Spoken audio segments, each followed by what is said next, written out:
فوق. انا هكلم مهندس دلوقتي بحر. ايوه هو ده اللي احنا انتوا طالعين منين كده؟ من البحر. بحر.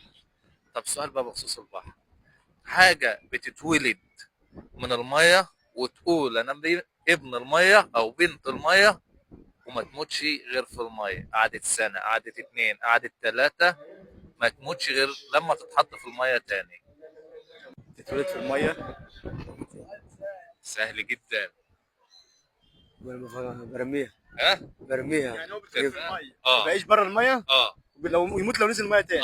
يموت بعد ما يخرج. اه. السمك. هو السمك يعيش بره المية؟ بس احنا بنسيبه بره الميه عادي. يعني انت بتجيب السمك؟ أوه. ايوه. هو بيعيش بره الميه. ها؟ ده كده هي محاوله. ليه؟ لا برضه هي حاجة حيوانات. هوش في حيوان. الميه يعني اصلا. اه. حيوانات أصلا. اصلا. سفينه. ليه؟ سفينه. طب وهي السفينة بتتولد في المية؟ بس بتنزل الميه. بس ما بتتولدش في المية، لا حاجة بتتولد بقى من المية نفسها. عايز اقول لك ان الناس اللي بتتفرج علينا عارفة السؤال وهتجاوب عليه، وهتعمل لنا متابعة ولايك وشير. قول لي بقى حاجة بتتولد في المية وتعيش بره المية وتموت لو اتحطت في المية. مش عارف والله. سهلة جدا. انا هكلم مهندس دلوقتي بحر. يا دكتور، مزنوق في سؤال هنا. ماشي، حد بيسألني سؤال. ماشي، مش عارف اجاوب عليه. مزنوق سؤال نهار ابيض. وانت موجود. احنا برنامج برنامج. المصري والشارع، برنامج اسئلة وفي الشارع. دمياط.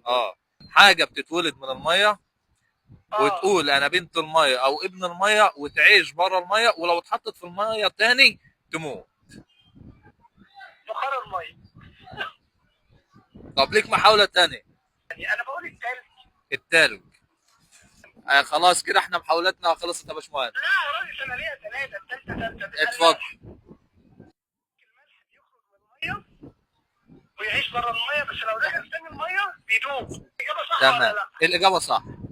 فرصة سعيدة وانت لا، اللي هنصور كسبته.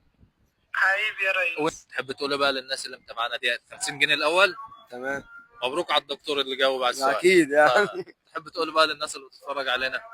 اعملوا متابعة واشتراك، وان شاء الله يعني يتقابلوا قريب وتساعدوا بقى. خلي الدكاترة تساعدوا. اعمل لهم متابعه. متابعة ولايك وشير لأهل اهل دمياط. من دمياط. شرقية. وأهل الشرقية وأهل